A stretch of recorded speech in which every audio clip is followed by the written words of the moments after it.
Good evening, ladies and gentlemen. The Public Works Committee will come to order. We have a general agenda and a consent agenda.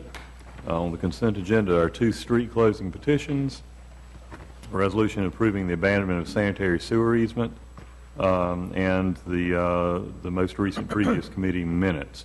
I know that we have someone here to speak to C1B. Is there anyone here to speak to the petition to close and abandon a portion of an unnamed street off of Ransom Road? I see no hands go up. Are there any other items that need to be pulled from the Senate? Hearing none, is there a motion on C1A, C2, and C3? So moved. Second. All right. Any discussion? Not those in favor, please say aye. Aye. Any opposed? That's approved unanimously, and we will go to item C1B, please. Petition to close and abandon a portion of a 14-foot alley off of Henshaw Avenue located in the Northwest Ward. Petition of West Highland Acquisitions. All right, we'll begin with staff presentation, and then we will hear from the petitioner and the objector. Mr. Chairman, members of the committee, this is a request to close an alleyway. The city's process for closing streets and alleyways is that you have staff review of the public implications on service delivery, on denying or potential denying of access to properties, and of any safety concerns from public safety departments of police and fire. In this case, those departments have all reviewed it and have not found any negative impacts from those on those things. However, one of the other elements that the committee and then eventually the council takes into consideration are the concerns and feelings of the adjacent property owners. Most of the time, these road closures and abandonments come to you with no opposition from the adjacent property owners. This one does have opposition. Ms. Gail Sharp has sent me an email indicating her opposition to it, and I've also had communications from, and she's a property owner, as indicated on page 41 of your package. I've also had communications from a resident out there who doesn't show up as a property owner, but who I believe is renting or staying in one of the properties, perhaps Ms. Sharp's property. Therefore, we want to make sure that you are aware that there is opposition to this one. As the committee knows, these items, if approved and recommended by the committee, go on to full council. It could also go on to full council with a recommendation of denial, and city council would have a public hearing if it sets the date for a public hearing, and then after that public hearing would evaluate whether they wish to close and abandon this roadway. I'll be happy to answer any questions. All right, so at this point, what is before the committee today, and on which we'll be taking any comments from folks who are here, is the petition to close this 14-foot alley off of Henshaw Avenue, and whether we recommend to the city council to set a public hearing on this. There are three options the committee has. You can forward it on to city council with a recommendation of approval, forward to city council with a recommendation of denial, or if you have additional questions, you can hold it in committee for additional discussion and provision of answers to those questions. Very good.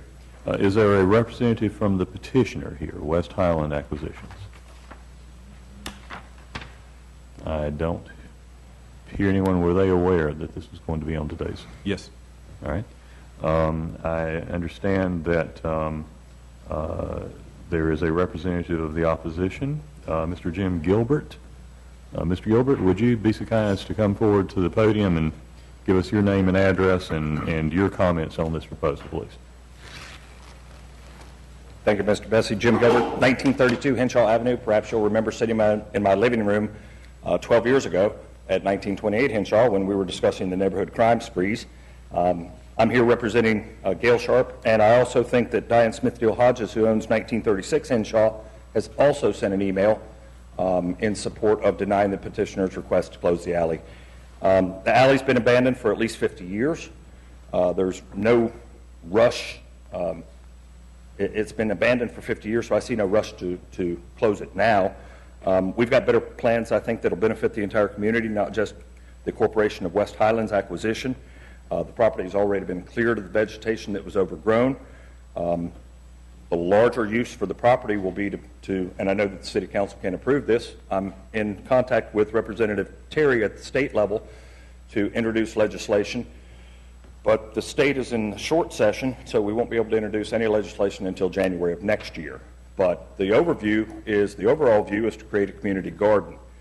Community garden would benefit all of the residents, including the Edge residents, which will be at the new location where Cedar Woods was formerly located. And again, I'm of the opinion that a community garden would be better, would serve to give you an overview, Winston-Salem was number 3 in the nation just 3 years ago in food insecurity. We are now number 63 because of the prolific growth of community gardens. I have a larger plan that will have to be introduced again by Representative Terry at the state level. I call it gray to green. Cities all across the state own properties just like this one, and they consider them gray. They're city-owned, but they're not maintained. This alley has been city-owned but not maintained for over 50 years. My plan is to turn it from gray to green, and we can use some existing state statutes that Ms. Terry, I'll refer to her, but just as you have an adopt a highway, we'll create, hopefully, adopt an alley, or adopt this, that, or the other property. But I'll have to work with her on a state level to get that. At this point, I just want to block the alley and deny the petitioner's request to close it. Mr. Turner, is this city-owned property?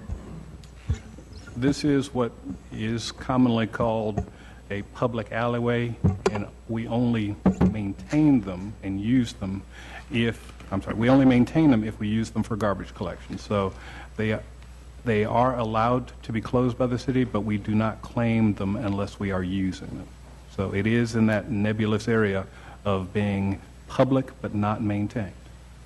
I understand. Is the fee simple held by the city, or is it held by the adjacent party? It is shown as a public right-of-way in the tax records. So, city? City, yes. All right. Thank you. Other questions? Yes. Mr. Clark? Mr. Henshaw, how would you get to this land? Mr. Gilbert. I'm Mr. sorry. Gilbert, excuse me.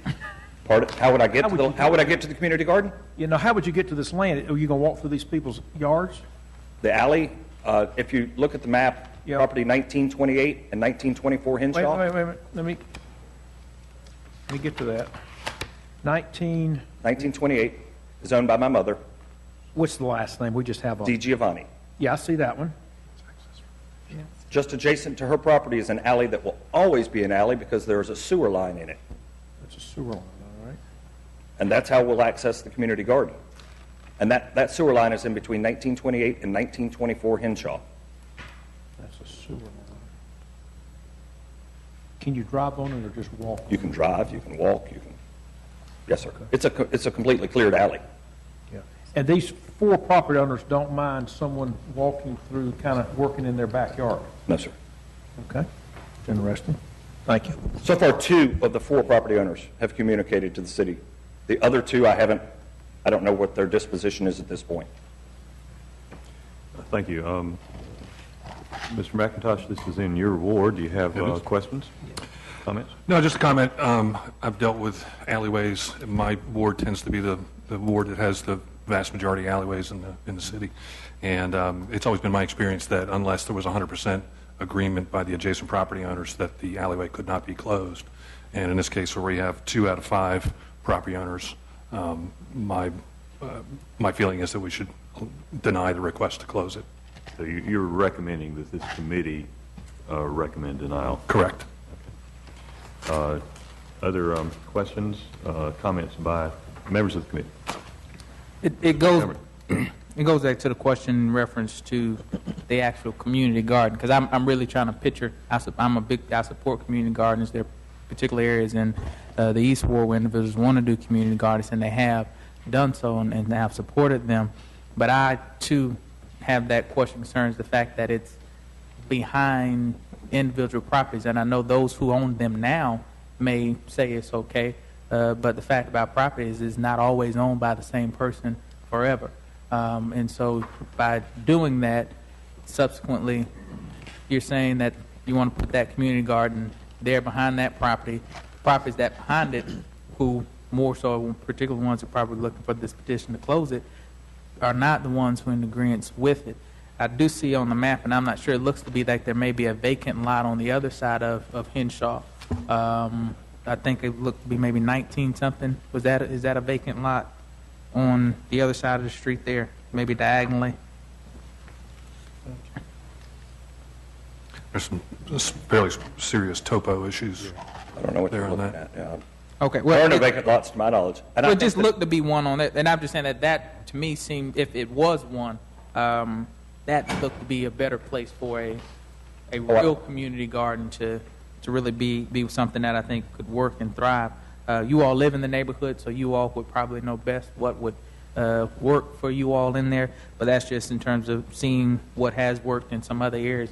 Those tend to be the type of community gardens that get the support from other people who live in the neighborhood, but then even others who come in and support them, those that are in areas such as that, and not necessarily the alleyway portion. I have a long list of supporters. I didn't bring that here. The alley itself is 200 approximately by 14 feet. That's roughly 2,800 square feet. And I firmly believe that all of the directly adjacent property owners would see that the community garden the benefits of the community garden would far outweigh any potential folks coming in on a Tuesday and a Saturday to tend the garden. I'll be the master community gardener, by the way, and I've attended the Forsyth County Agriculture Master Community Gardener Mentoring Program that is constantly going. In fact, they're starting up another class next month. At any rate, we don't have a fully formed proposal today for that. The question is whether we want to make a recommendation to the council with regard to its consideration at public hearing of the request to close the alley, basically, essentially give up the city's interest in that. Councilmember Taylor. Yeah, I just want to say, it appears that just under 50% of the property owners are opposed. Members of the committee, we've heard from the councilman of the area who is opposed as well, and he was elected to speak for the people. We were all elected to speak for the people, and the people are saying they don't want it. The council member has said he doesn't want it, and at this time, Mr. Chairman, if I'm in order, I just make a motion to deny. I'm not sure it's in order for us to deny, but it would be in order Not to send to. Let me ask our attorney. Could we simply kill it at this stage, or do we have to send it forward? You have to send it forward, but you send it forward with a denial, which is what I think. Yeah, the recommendation. That's what I thought. Okay, so I'll take that as a motion to send it forward to the council to set the public hearing with a recommendation for denial after the public hearing. All right. Is there a second? I'll second that, but I would like to make one comment. All right. Mr. Clark. I certainly defer to the councilman of the board. Community gardens have an interesting concept. I will say the most expensive tomatoes I ever eat are the ones I grow, but that's a different issue. But I do question whether or not this is an appropriate place to get to. It's hard to get to. It's 14 feet wide. If you got a 4 or 5 foot walkway for people to walk up and down to get to the land, you're talking about a piece of land not as wide as this table to work on. I think it would make more sense, some lot that faced the street or something like that where people could park their car and get to it, et cetera. But I second it, I'll certainly support the motion. Mr. McIntosh. I think we need to be, we understand what we're not really approving or disapproving the use of this as a community garden. What the city can do with an alleyway is a very limited thing by state statute. So if that concept is going to go forward, there's going to be lots of public discussion about it. So I don't think we're giving a green light to that concept. Now, may I make my last comment? I do know when I've seen the list, there's a list pages and pages long of little pieces of land the city owns. And I do think if we have an interest in community gardens, there may be, and I will say most of these pieces of land are odd shaped, stuck in odd places, but it may be worthwhile to look at those and see if there are lots that are easy to get to that people may have an interest in. Other comment? Yes. My last comment is if this piece of land can be used for a community garden, I'm all for it. But however, my decision has no bearing on whether or not it is or it is not a community garden. Right. It's something that you do not want in your backyard, and I just would never force that upon you. So the community garden conversation is separate and apart from what we're doing here, I believe. Further discussion? If not, those in favor of the motion to send this forward to set a public hearing with a recommendation for denial should indicate by saying aye. Aye. Any opposed, no? All right, an abstention. So it's 3-0-1. Mr. Montgomery abstaining. Thank you. Thank you for your time. Thank you, Mr. Turner. We'll now move to the general agenda. First item, please. Item G1, report on welcome to Winston-Salem signs. And this, I believe, is also Mr. Turner. Transportation and Director Ms. McCullough is going to do this one. Good evening. Good evening. Good evening, Mr. Chairman and members of the committee. Mike. Thank you. Sorry. Can you hear me now? The City Department of Transportation received a request through the Mayor's office to evaluate the condition of the Welcome to Winston-Salem signs on highways. We evaluated 7 signs along US 52, US 311, US 421, I-40, and Business I-40, and found that the 7 signs have 5 different slogans, or 5 different designs. They're worn, and they no longer meet minimum standards. So we're proposing to replace the 7 signs, and we're coming to you asking you to help us determine a slogan that would work on those signs. We propose to have the signs all to be uniform and to meet NCDOT and federal highway standards. If you look at the attached signs, well, I'll first say that NCDOT will allow us to do certain things on the signs. They will allow the municipality to display an emblem, seal, or flag on the sign. And they will also allow the city to display a slogan that depicts our character or identity on those signs. So the request for a slogan would also have to be presented to the division engineer with a resolution from the city and the county. The signs that we've attached, the attachments that you have will show, attachment A shows the Welcome to Winston-Salem sign, and that just shows one of the examples that we have existing. The attachment B would show the sign that we propose, which would be a standard Welcome to Winston-Salem city limit sign with the city's emblem, our city's logo. Attachment C would be a sign that, again, shows the Welcome to Winston-Salem city limit sign with the city's logo, but it also depicts us as the city of the arts, which was a slogan that has been used in the past.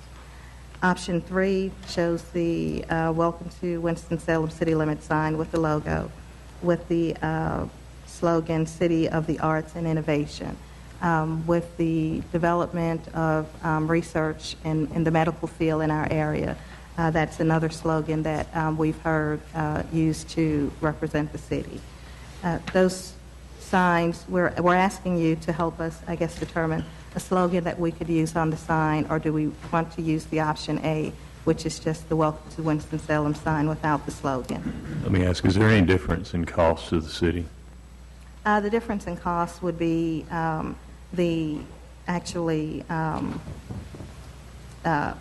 putting up, I guess, the making of the sign and the slogans. Well, Total cost to have them all with the slogan is $30,000, and that's to replace all 3 of the signs. if we, Some So it would be, slight savings if a you minimal go saving. with the supplemental panel, but otherwise, no, there's not significant difference in price. so we're not talking about the full $30,000 in difference? No. Okay. And the city has to pay for them if we replace them, Yes, regardless of whether we put a slogan on them? Okay. yes, sir. Questions or comments? Mr. Montgomery, then Mr. Clark. Couple things. I think, one, it's always good to make sure people know and have something uniform in the process. I think out of all the signs we're looking at, I like the one with the slogan on it of some sort. I would like option 3, but only the question I have is whether or not the city has adopted at any point in time a true slogan of sorts, and if we have or have not, attaching that to this, if we haven't adopted anything as a city, how do we truly put that on something? I do not believe the city's ever formally adopted the City of Arts and Innovation. We know the city has adopted a mission, a vision statement, a vision statement, but we have not adopted Arts and Innovation. It's just grown from several different community groups, the Arts Council, the Research Park, and others, but we've never had an action to formally adopt it. Right, and for me, if we were to do that, I would feel better if we actually had something where we truly adopted something to that sort, if that's what we're going to put as any of these as a slogan, rather than just kind of putting it up, and then next year we'll be the city of dump trucks and meetings. You know, just whatever it is, at least we have something that we've actually affirmed as a city, that this is something we consider ourselves, because we all have used it in some sense, whether it's the City of Arts or the City of Arts and Innovation. I think we've used that, but have we actually taken a step to say this is truly something we've adopted? And so for me, I like option 3 because it gives that sense of City of Arts and Innovation, which I think that's what we continue to drive to be. The other question on it, and I know it's outside of this, and maybe have to get some more information, and I'm not sure if what Creative Corridors are working on touches on it in any way, but particularly more significant welcoming features when you're coming in. I think I may recall seeing some things on their plans, but just whether or not that's something that they include. And what I mean by that is, you know, some lighted things that show Winston-Salem, or some type of structure that truly shows when you're coming in. Gateways to the right. city. Right. And is that, just off the top of anybody, is that something that they've proposed? It's in their plan for certain elements on the main roadways. And in answer to your earlier question or comment, if the council chose option B or C, you would be making an official statement as to that being approved for those signs. It would require specific action by the council via resolution for either supplemental panel to be part of the message that goes on the sign. So that would be the essence, in essence, the statement of the council that you wanted that to be your official logo on the highway signs. Mr. Clark? I also like the two-part sign. I particularly like the fact that the second part is the slogan, logo, or whatever, so you could change it without having to change the main sign. So we could be the dump trucks and whatever we wanted to later. I was, two questions. One is 30,000 sounds an awful lot for 4 or 5 signs or whatever it was. But my second question tied to that is there are a number of roads that cross the city limits. And, you know, we got 5240, but you've also got 421, and I can only speak for my ward, but Robin Hood goes way out, Country Club goes out. What else? Ronaldo, Jacksonville. Cherry Street, Peter Street Parkway. Old Greensboro Highway, or whatever. Do we anticipate putting smaller signs there, or just what's the, if you can comment on both those? Yes, sir. We just initially looked at the highway signs because the highway signs are larger because of the font sizes needed on the signs, and they would need to be installed by a special contractor to do that on the highways. So the 30,000, the cost is not just the fabrication of the sign, but the actual installation because of where they're located. The more local You got streets. full footings and everything. Yes, sir. The more local streets, we are looking at, our staff is assessing all of our local streets and where those signs are, and we will come back to you at a later time with those locations and the additional cost of that. But those signs can actually be changed out by the city staff. Well, let me ask you about the one, do we currently have signs on 40 and 52? Yes, sir. Could we use the same post, just a different sign, or same footings?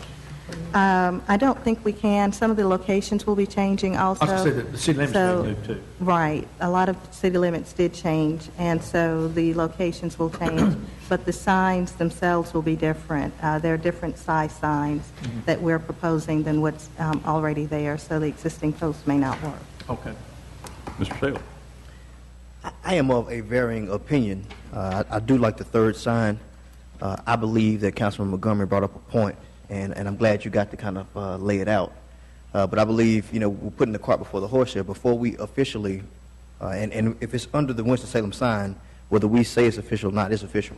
And before we officially go out and say who we think we are, I believe we should first address who we are. And I don't know if that's something that this committee needs to take up, and officially brand ourselves with public input, hand it to the council ultimately as a city of arts and innovation. But I'm inclined, before we put it on the sign, we should say that's who we are officially. Secondly, I could be in the minority here, but I would like to see, when the city was established. And I don't think that'll cost us any more money to do that, but I think it sends a clear statement saying established in 1913. And I guess that may be the native son coming out. But I think that's not too much to add, but it would send a point to those who came here. This isn't a fly-by-night town. Now, we're not one of the top 10 oldest towns in the state, but however, there is a lot of rich history and tradition here, which could be definitely flagged there by saying established in 1913.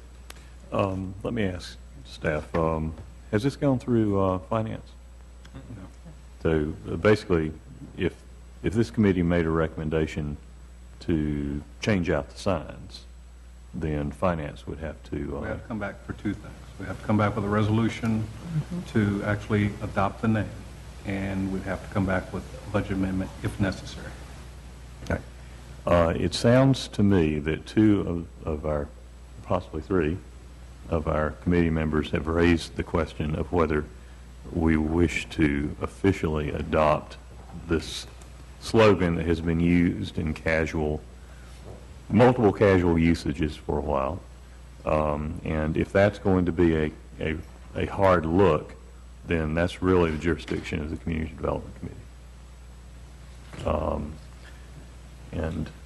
So you passing the buck to the other two committees? I am proposing to pass the buck to the Community Development, Housing, and General Government Committee on the question of slogan approval. I'll second that. Discussion. Normally. What we have is essentially a proposal by at least two of our members that question of adopting an official slogan be actually examined and discussed. Well, officially, just a point of order, when we adopt words on signs, that's usually done by Public Works. Is that correct? Actually, no.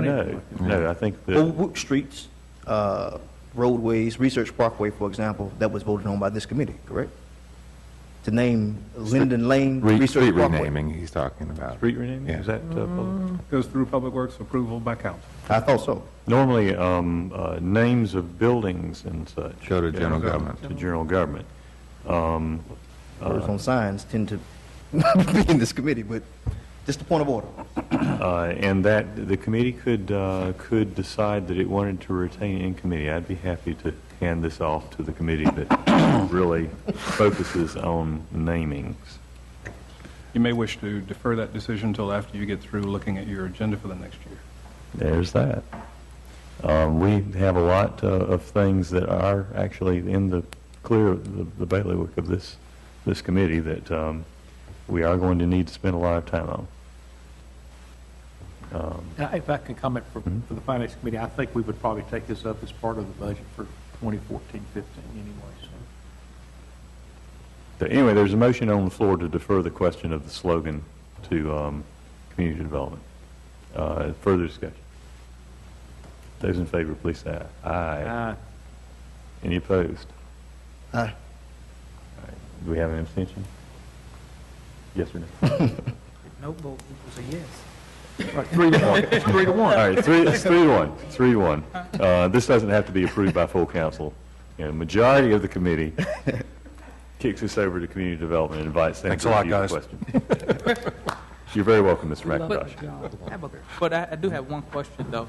In reference, I know Mr. Turner said that a budget amendment would come forth if necessary, meaning that if in current budget, if there was expenditures in the current budget, that you all could use what you have if it wasn't necessary to come back. Correct. Or if, as Councilmember Clark alluded to, it's part of the next year's budget, not an amendment, then it wouldn't be necessary to do an amendment. And so my question would be more so, do you think you have the capacity to do that now rather than putting that into next year's budget? I don't think so at this point. I think it would require an amendment. Okay. Mr. McIntosh. I would just make the suggestion that we run this by Creative Corridors to see if we're conflicting or, work together with them. I think as the vice chair of the Community Development, Housing, and General Government Committee, that would be a completely appropriate action for you. Thank you very much. Tell Molly. And item G2, please. Report on Business 40 improvements. Thank you. And Mr. Turner, you're still up, and I understand we have a presentation on this. Yes, sir. I'm going to just give you a brief overview. The Business 40 project, as the council members know, is looking at two things, or two options.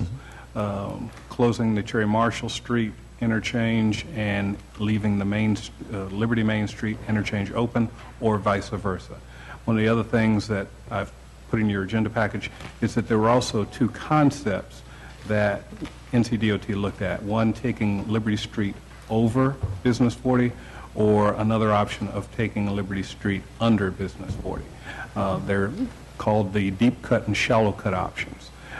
There were significant negative operational impacts from a staff standpoint to the shallow cut option. It would have denied access to several of the driveways along Main Street. It would have significantly increased the grade of First Street between Liberty and Main Street. Is that taking Liberty over or under the shallow?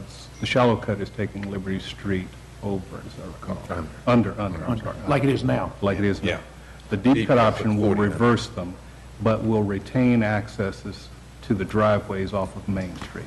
So staff has told NCDOT some time ago that we recommend that they pursue the deep cut option that preserve the surface street positive connections. So what you'll see in the presentation by Michael Penny with NCDOT are the options, and he'll discuss the options, but they are predicated on the deep cut concept. And so I'll be happy to answer any questions about that, and then turn it over to Michael for any questions in the presentation. Yes, sir. Several years ago, not maybe 2 years ago, so maybe whatever, we did have some dialogue with the community, and I know we had presentations here about different alternatives as far as which roads would be open or closed, et cetera, as 40 goes through downtown. Right. It seemed like me that we ought to consider what to do with Liberty Street in the context of the whole plan. And that is being done. They are still looking at which of those two are going to be considered as indicated in all that public comment and public interaction. They have not made that decision yet. Okay. So we're just here to talk about one specific road. We're here to give you the update on the fact that the deep cut scenario has been chosen, and to let you know what the two options still look like, and to show you a video of how they may work. Okay. Ms. Montgomery, I'm sorry. So to clarify, both the Liberty Main and the Cherry Marshall options are open under a deep cut scenario. That's correct. Other questions, Mr. Turner? If not, we will go to the presentation.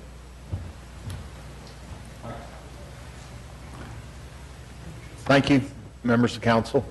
I appreciate being here. My name is Michael Penny. I'm with North Carolina Department of Transportation. I'm the project manager for the project. Thank you, Mr. Penny. Thank you for being here. Letting me be here. Hopefully, to F8.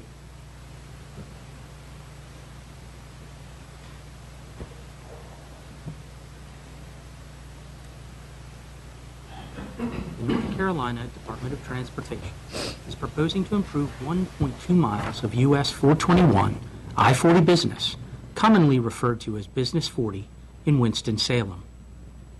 This segment of Business 40 contains 11 bridges, 2 full interchanges, and 4 partial interchanges. The proposed project will replace the existing pavement and improve safety by replacing aging bridges, improving the vertical clearance of the bridges, and reducing the number of interchanges. There are 2 alternatives for constructing the Business 40 improvement project. In this visualization, you will see the Liberty Main Street alternative.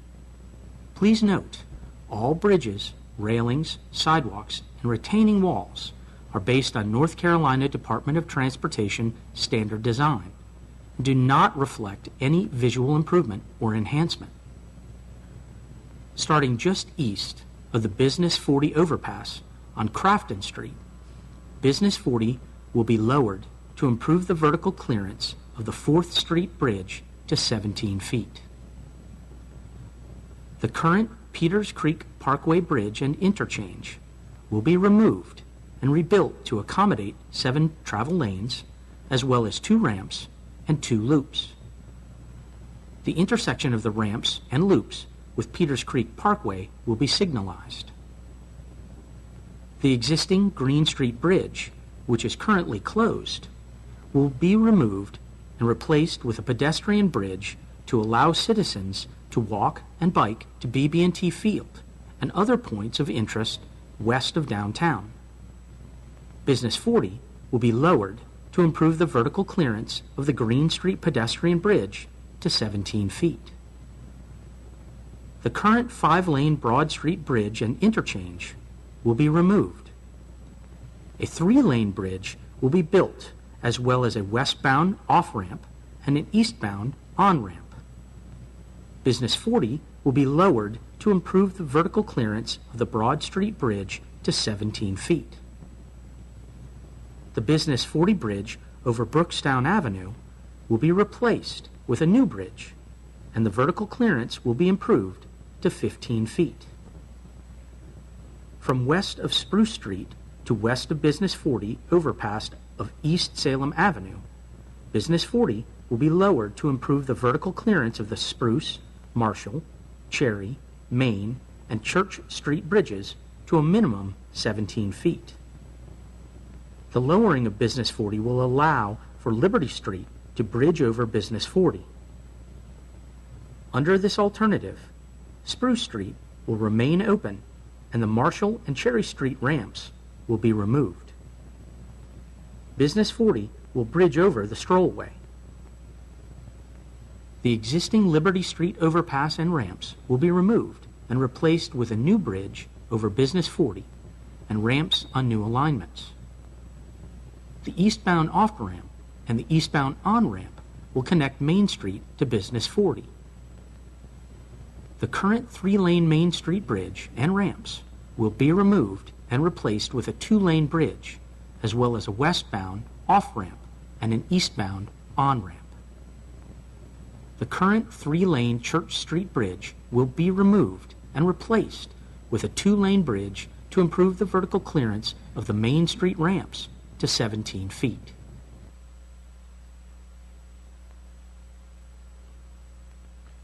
That was the Liberty Main alternative. Our division requested to have our design folks look at the 2 alternatives of shallow versus deep cut. The problems with the shallow cut is that you have several bridges that are about 3 foot short in vertical clearance, and back in October, the Cherry Street Bridge was hit and the roadway had to be closed for several days, or one lane had to be closed for repairs to the structure. I'm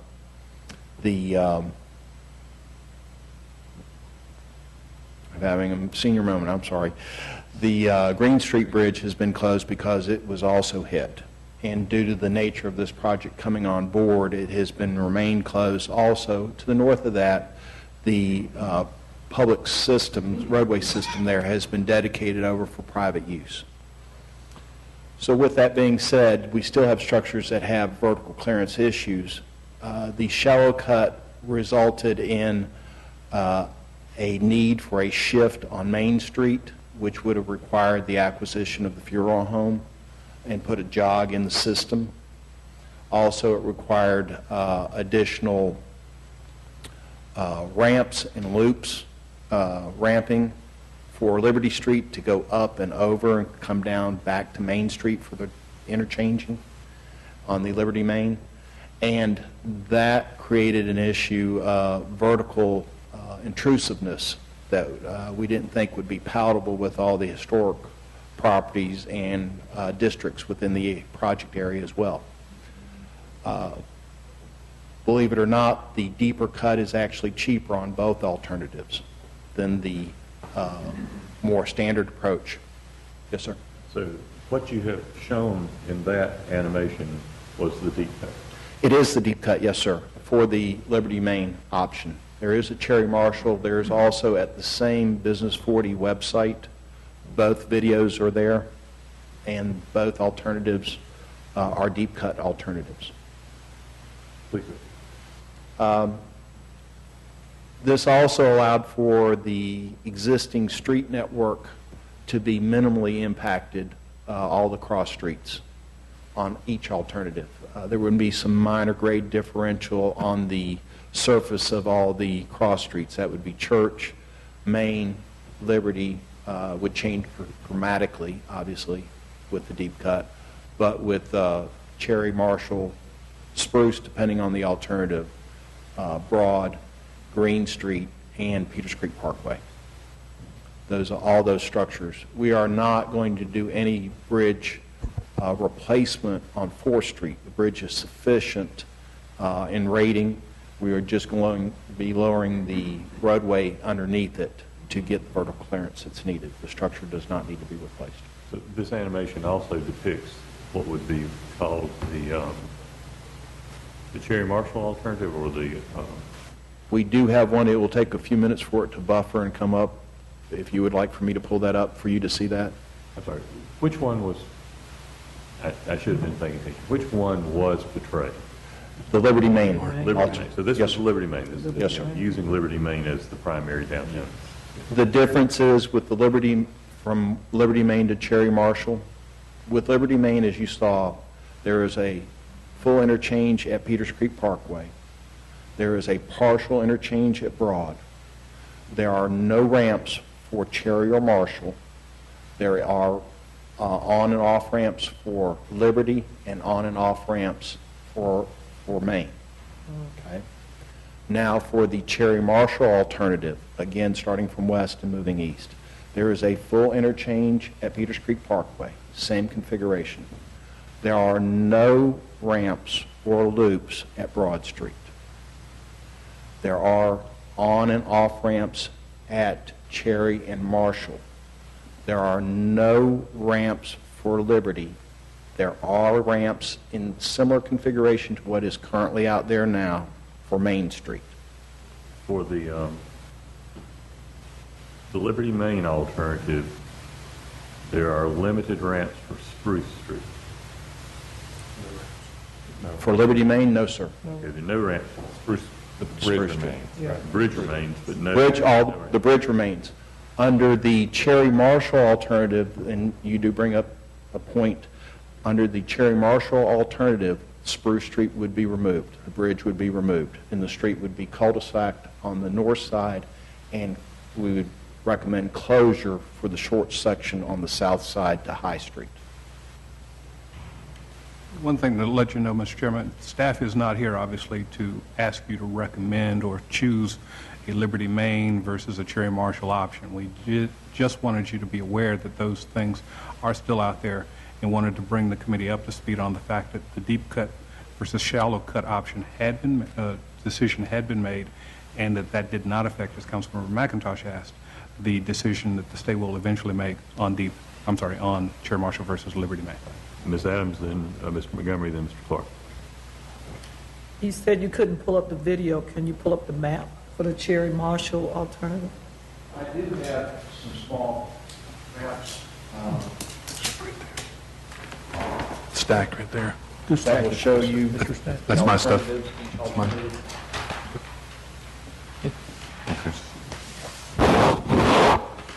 This is the Cherry Marshall alternative.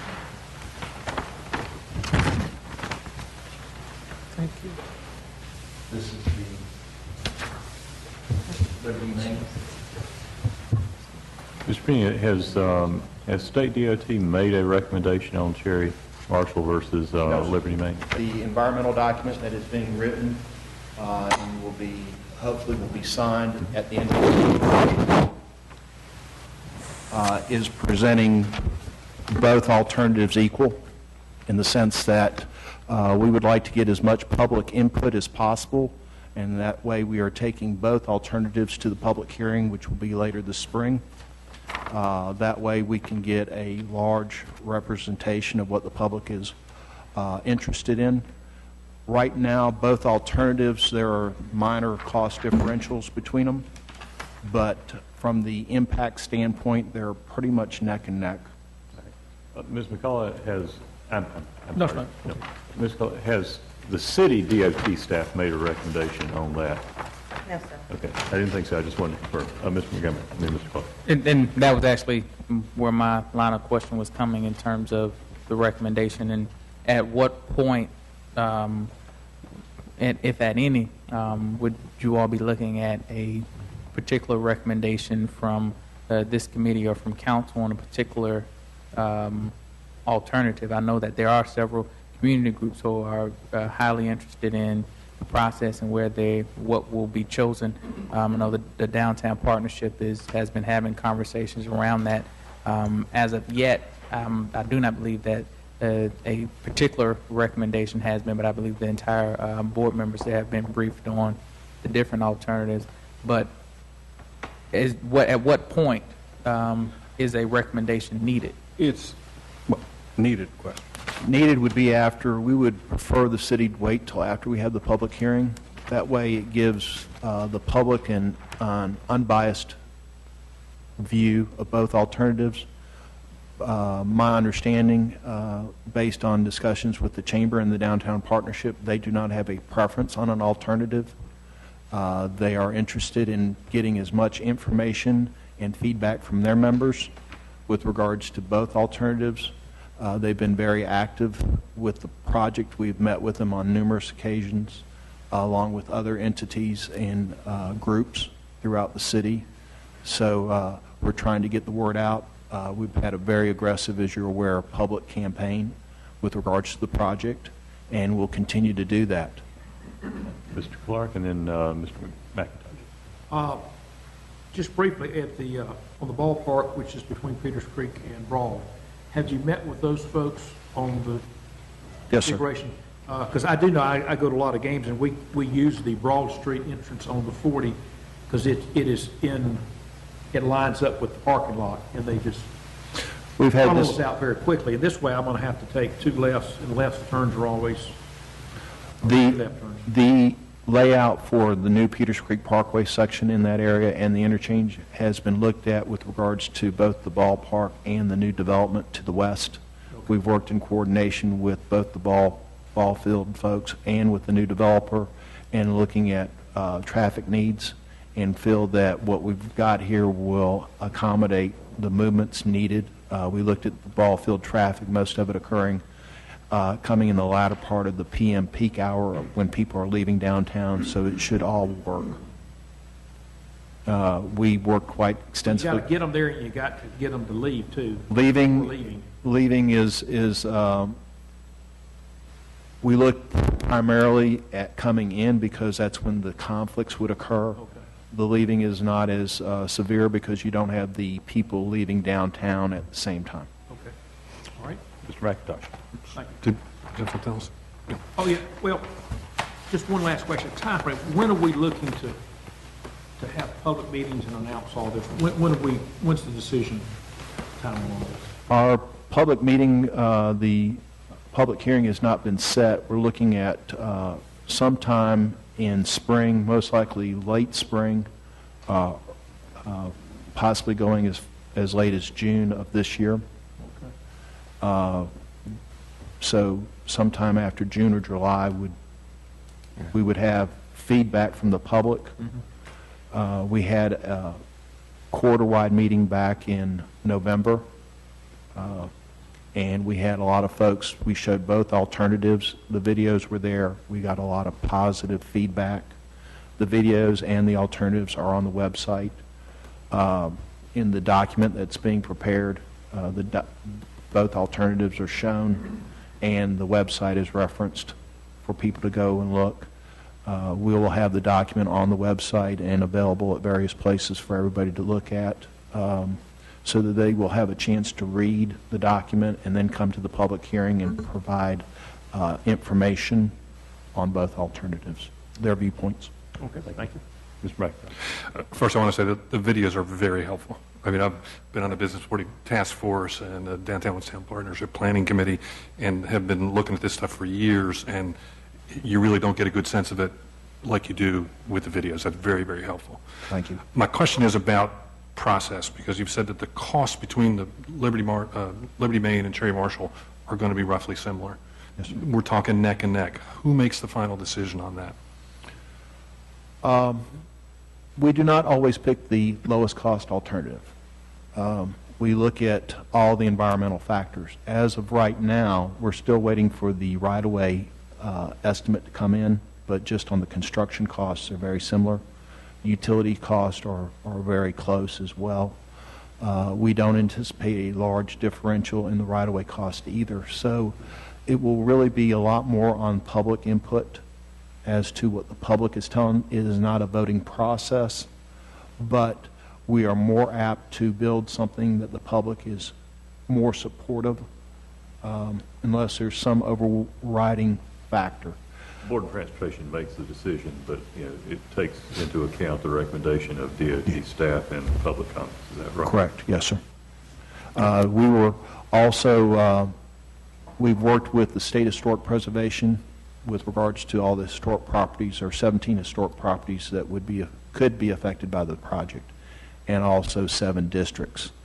We either have a no effect or no adverse effect on all those, which is our roadway folks did an outstanding job to accommodate the needs of the historic properties. So with that in mind, that's for both alternatives. So as I said, they're pretty neck and neck. A lot will depend on the public input. And there will be public input. There are some very strong opinions in both camps. There are indeed. And then one last question. Yes, sir. I know the process of doing upgrades above the basic standard DOT bridge has gone very well. It's been nice to see that the state has worked those things in. The fact that we're looking at a fairly significant cost savings by doing the deep cut, does that mean that the city's going to get more upgrades in their bridges? Is there a set pot of money that we're working with? Just very similar to what was done with the Salem Creek Connector project. We will actually go through, once the working group has finished their work with regards to recommended improvements, aesthetic improvements, that will come back to the city staff. We'll work with the city staff with regards to coming up with a cost differential for each of those items on each of the structures that we're looking at, and also any other improvements, and those will be presented. And with that, we were able to work through what the city was comfortable with moving forward with on that project. It'll be the same on this project, and whether that is, and those improvements will be handled by a municipal agreement. So we're paying for upgrades. Some. I know on the Salem Creek Connector, there were some things that the cost differential was not that great, and Division 9 staff said that they would cover that in the cost of the project. So a lot of that will be the purview of the Division 9 engineer, Mr. Pat Ivey. Other questions, comments? Mr. Green, thank you very much. Very useful presentation and helpful discussion. Thank you, and we're sorry that we had a little technical glitch on getting the video up and running. But if you would go to the Business 40 website, it's business40nc.com, you'll be able to see both videos there. And I think they play a lot better on your own computer. At least they do on mine. Oh, no, that's all I was going to say there, because I've seen them both, and they are very, very helpful. Great. Thank you very much. Thank you. Thank you. Item 3. Petition for exception to the street lighting policy on New Shore Drive, New Shore Port, and Eland Drive, located in the South Ward. Mr. Turner, you remain on the hot seat. We'll make up some time now. Council members, as you know, the city has an official policy about street lights. One of the elements of that is that a neighborhood that does not want the city standard for streetlights can request an exception under the policy. This neighborhood has requested that lights not be installed. There is not unanimous support for it, but the majority do not want lights. So staff is recommending your approval of their petition to have an exception to the street lighting policy. This sort of thing would normally be on your consent agenda, but because of the changes in committees and new members on this committee, we wanted to go ahead and just share a little bit of information about why this is necessary. I will say that if it was unanimous in the neighborhood, we just would not install the lights at the staff level until it was a request from someone and it was no longer unanimous. So it's only when it's not unanimous and there is a portion of the community that wants the exception that we bring them to you. Okay. Questions? Mr. Salem. Mr. Turner, why would those who are opposed not want to have lights? Were they concerned about spillover? I think they were used to the ambient environment that they had and did not want to have any additional lighting. We didn't get specific reasons from them, but traditionally, we've heard from people that say, I like the way my community is, I don't want to have lights, you know, it affects their sleep patterns or whatever, and so it often happens after an annexation or when an area is built. Sometimes there'll be people who say, we just don't want the lights, we like the rural type feel that our community currently has. Yeah, this is pretty far down south in the South Ward, so this is an area that was more recently brought in the city, had more of a exurban feel to it. And Go ahead. Councilman, I actually have a couple of spot zones out that way, which is why I'm bringing it up. I mean, if you have some communities that are experiencing a little bit more crime than others, you know, you can't legislate your way out of crime and so on and so forth. We talked about that yesterday. But if the communities are experiencing break-ins, lighting would be very useful to prevent those, depending on the certain time of day. So my question was just to try to ascertain why would they not want lights versus why do folks want lights? And I don't think this is adequate enough to make a decision. Because I'd rather hear from the community, but it's not my ward. I'll just defer back to the chair. Okay. Other queries? Well, I think we have heard from the community, and the ones in blue don't want it, and I have no problem with that. And if they ever want them one day, put them in. Do you need a motion? Yes. Motion, we accept the, and don't put the lights in. Second. All right. I'll support that. I think it's pretty clear majority, or pretty strong majority of the residents, you know, prefer the darker option. It's a community feel issue. I'm kind of a dark skies aficionado myself. I live in an urban neighborhood, and I'm outvoted in my neighborhood. But you know, if I lived down here, I'd be on the blue vote and no more streetlights. Further discussion?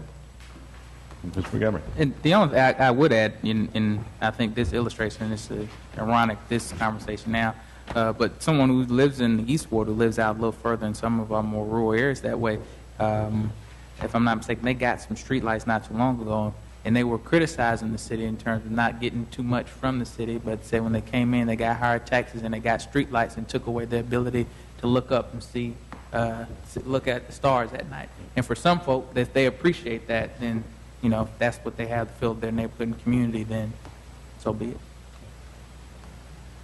it. All right. Those in favor of the motion, please say aye. Aye. Any opposed? I'll just abstain. All right. 3 in favor, 1 abstention. Thank you very much. Final agenda item of the evening. Item 4, please. Information on currently anticipated 2014 Public Works Committee agenda items. And a little background here, Councilmember Montgomery and I conferred on what we thought were priority items to ask for review of by this committee. We developed a list, sent the list to Mr. Turner, and asked for a possible timeline for when it would make sense to bring those items and others that Mr. Turner and colleagues knew were expected to be needed for the committee. And this is brought as an information and discussion item. If there are, there is at least one change from, actually I believe there are several updates that are indicated in red print. Yes. On the insert for shifts or additions that weren't on the original. This is a time in which it would be in order for questions or comments on the proposed general layout. This is not in stone, but this is a look ahead at predictable items and items that committee leadership had asked for presentations on this year. So, Mr. Turner, did you have? You did a good job of summarizing the new information, Mr. Chairman. I would draw your attention to one other change that, based upon the presentation we just heard on Business 40, we should make, and that is if you look at transportation, the second row, starting in May, you'll see Business 40 ramp retention option preference, Cherry Marshall versus Liberty Main. I think we just heard that that decision and discussion should be in June or July, so I'd propose that we shift that 2 months out from what is shown on your diagram. And one other thing I'll bring your attention, it's not eminently obvious, but a number of these things will be fairly simple, and a number of them will require significant discussion. My rule of thumb, no, my hard rule is that your committee can handle up to 5 general agenda items. If we get more than 5 general agenda items, the meeting tends to not go so well. So I've looked at February, well, I've looked at March and April and see that we do have a conflict with my hard rule, because some of those will, well, those 2 meetings I've anticipated as many as 7 serious items. So we'll have to look at shifting some of those around in order to get in compliance with the 5-item rule. But bottom line is, this is our current best assumptions about what items will be coming to you, and it will evolve. Mr. Clark. And this may not be on here because it may not need to come here, but the pedestrian bridge and sidewalk getting from in the back of New Sherwood, what is that road back there? It's not Allister, but where we're going to go down the sewer easement to connect to the Muddy Creek. I thought that was in the engineering phase right now. I see Kirkley sidewalk is, but I guess. Yeah, I thought it had been I think approved. that was already been approved. So that really doesn't need to come here. Right. That's your department's working on Right. that. Okay. The only other general comment I would make is that a lot of this stuff sounds nice in here, but there's a tremendous amount of money involved, and I will simply point to the last line of recreation. We can discuss all day Winston Lake, Salem Lake, Jameson Park, and Reynolds Park Quarry, but to do everything that those master plans have, we're talking tens of millions of dollars there. So I just think everybody needs, just because we put it on paper doesn't mean we can do it. So we just need to keep that reality from us. And to me, that's something that needs to be addressed in the bond referendum discussions, which we will start to have in February. In February, in fact, that's one of the reasons we're also suggesting that you have these discussions at committee level to kind of get into the details of how you might phase these, because if we start talking as a committee of the whole on the bond capital needs in February, the council really needs to come to a decision by the end of May on that bond referendum. So there's a couple months in there for the committees to kind of roll up their sleeves and get into some of the specifics. Okay, thank you. And I imagine there'll also be some discussion between our committee and Community Development Committee on who sort of takes the lead in the recreation items. But, you know, it's on here as possible for us, and, you know, subject to objection and negotiation with community development if that committee wants to make a hard bid for leader on that. Mr. Montgomery. Yeah, again, I think again it does give a good picture, at least, of what we're looking at. And I know I don't chair any committee, but I like the fact of being able to at least get some picture of what it is that we're going to be taking on at a committee level, at least looking at for a year. I know, again, things come up and get added, some things get dropped off and subtracted, but this at least gives a picture that you can anticipate some things going on, and it would be something that I think all committees could or should take a look at, because, again, it gives a good sense of what we're going to be actually doing at committee level.